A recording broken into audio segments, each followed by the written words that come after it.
Greetings. Okay, so pretty much I have a little bit less than a month until my first IBJJF Jiu-Jitsu tournament, and I am terrified. So I'm making this video kind of just have a little process about the things that I'm thinking about, both related to jiu-jitsu and that performance, and then life in general. Yeah. So first, jiu-jitsu. It's my first IBJJF tournament. For those of you who don't know, IBJJF one could make the argument that they are a pretty big deal. Very high level of jiu-jitsu. It's my first tournament at Blue Belt. My first IBJJF tournament. I'm definitely feeling like I'm about to meet some freaks.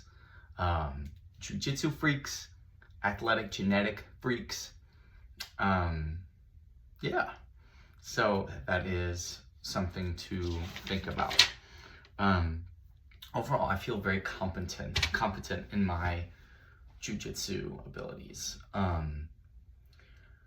Part of me is thinking that I'm just gonna show up and there's gonna be some dude who maybe they drill like a shit ton of very specific techniques, you could even say like flashy, and I'm just gonna get clipped in a span of like the first 10 or 20 seconds, or they're gonna have a really flashy way to take my back or something. Now again, I'm feeling very competent,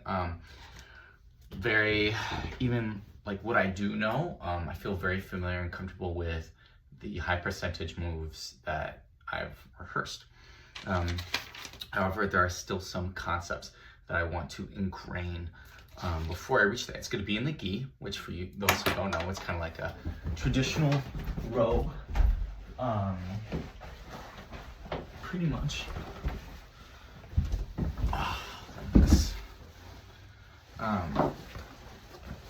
Fuck it, I'll just put it on. Right. And then you got some pants. Cross it over like this, put a belt around you.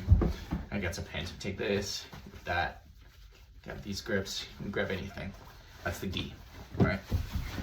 So, in this process, before I left I'm staying in New Jersey right now with some family, but I have some, the past few days I've kind of been going through a little mental list of what's going on. Specifically from maybe like an offensive position, right? From mount or top side control. Choking with the collar from top side. There's always this one really, not even super flashy, but it's decently high percentage of choking, doing cross collar, like choke from top side. I remember people would always throw their leg over, and I remember my neck getting cranked. So I was like, okay, I feel like that'd be really helpful to know. I hope that I would get to top side control. People always do these crazy Kimura back takes. We pretty much have a Kimura grip, and you pretty much just facilitate the rest of your body around them so that you can take their back. A left-handed straight ankle. I do right-handed straight ankles all the time, and they're decent. But this, I have way less muscle memory with that. So there's that. Feel good. I'm going to Toriano, and if Toriano pass, pretty much you're standing, they're sitting. You throw their legs to the side, and then you attach your body to theirs. Ideally, chest to chest. That's called passing, right? And their legs are out of the way. But if they stuff that and they have good frames, then just transition to J point. That's like my go-to for passing, I would say. And then wrestling. My stand-up is terrible. But I don't feel like I'm going to be able to fully immerse myself in my wrestling in a capacity that is going to really translate to competition. Chances are, what I found is that when the match starts, you automatically just go to like what you're most comfortable with, right? So I remember the first match I ever did, I pretty much just blacked out, and then I woke up and I was like in butterfly guard my low butterfly guard. I did shoulder crunch butterfly sweep to my right side. Actually, I tried to do it to my right side, but then I messed it up, so then I did to my left. So there's that. But more than just technique itself, I feel like the majority of my preparation is also mental. Oh, and my cardio. For that, I'm just trying to do like that assault bike. It's like where you pedal with both your hands and your feet, doing like 10 seconds on as hard as I possibly can, and then 10 seconds of that recovery, and then span that a shit ton. But then also another one where it's like, after that, you kind of do like a zone 2 for about, I don't know, 20 minutes, 30 minutes. Do that 2 to 3 times a week. Because I'm not trying to show up and get gas immediately. That would suck. But one thing I asked myself was, okay, this is what I like. So Felix on August 8th, what does he look like? What does he feel like? What qualities does he have? What thoughts? How does he function? What has he learned? And what does he have yet to learn? Right?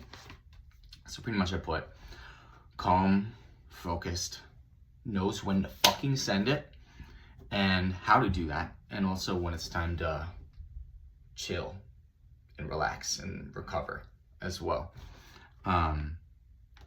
Strong cardiovascular capacity, healthy, effective cognitive function, emotional regulation, and nervous system regulation. I feel good about the nervous system regulation. I know I did a pretty good job of regulating that my last tournament. But cognitive function, I feel like ever since I've started this coaching thing, I've been on Instagram a lot, and I hate it. So I'm trying to navigate how much time I spend on Instagram, because it is 100%. If you be on the reels, bro. I already knows I don't speak as clearly, and my thoughts are not as cohesive, especially when communicating them to others. Emotional regulation, I don't have a problem with, at least right now. I feel like for the most part, if I get angry or upset, I'm pretty good about like funneling that into something effective. I don't really like start raging or whatever. Not that raging doesn't even help in competition or training at all.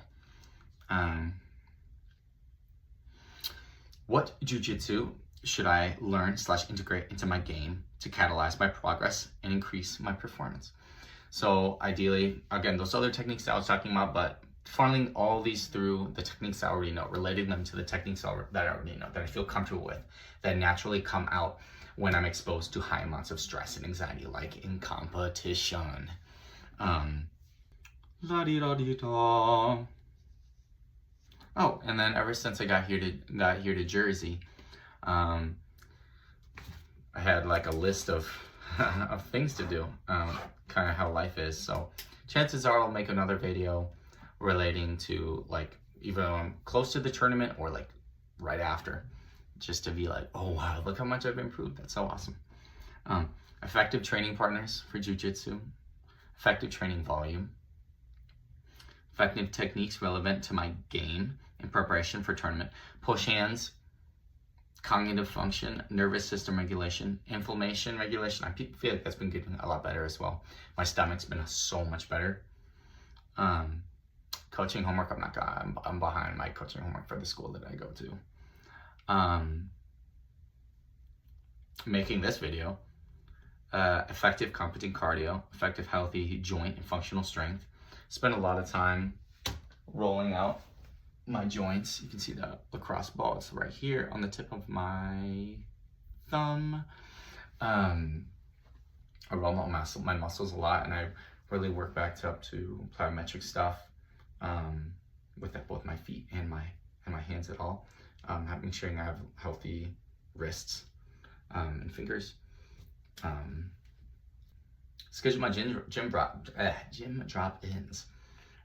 So I'm here in Jersey, right? But I'm actually really close to New York City. So I'm trying to train at the Blue Basement, aka Henzo Gracie Academy in Midtown Manhattan, which is legendary because that's where John Danaher initially formed the Danaher Death Squad, aka Gordon Ryan, Nicky Ryan, Gary Tonin, Nick Rodriguez, and Craig Jones. There might be some more names to that as well. But yeah, I think another thing I've been thinking about is really just accentuating, allowing myself to feel.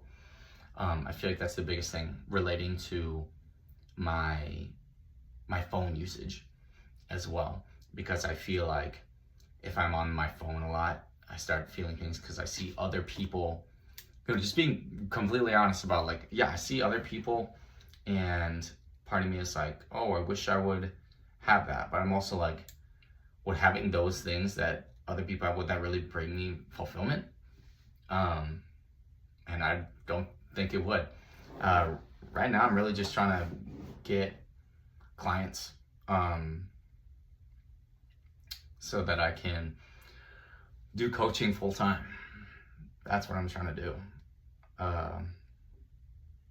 I'm feeling really good about it. I'm feeling really excited about it. And eventually, you know, I'm trying to make that bank.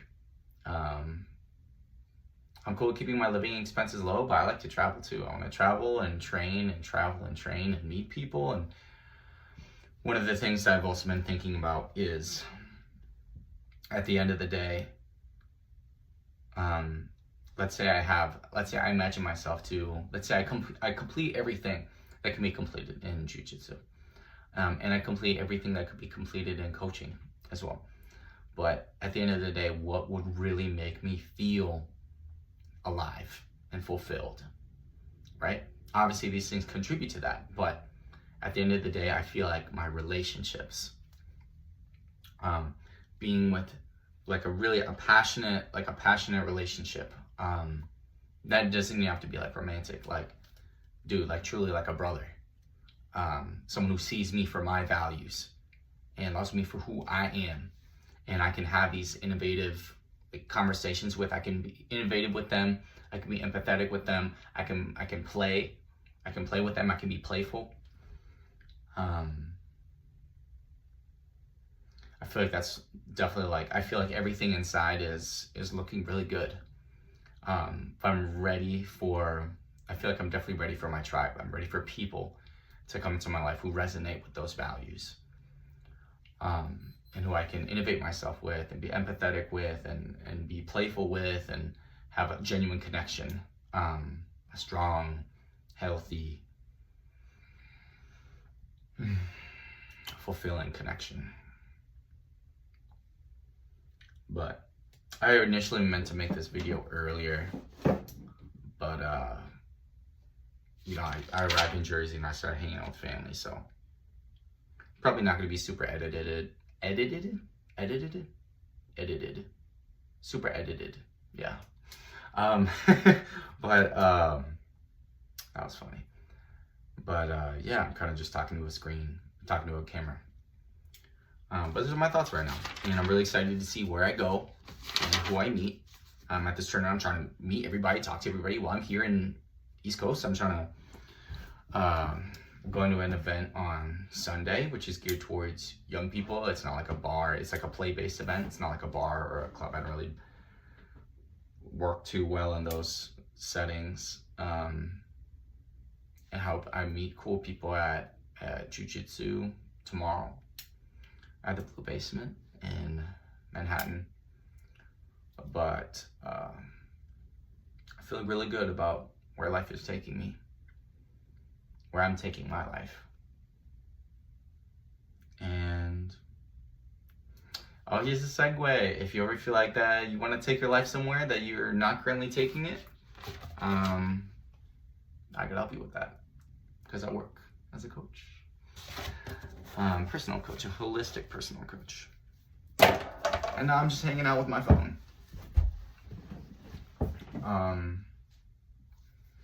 This is my little cousin's room, so that's where we got the lion right here. Kind of up in an attic type deal. But if you made it this far, thanks for listening. And I hope you have a wonderful day.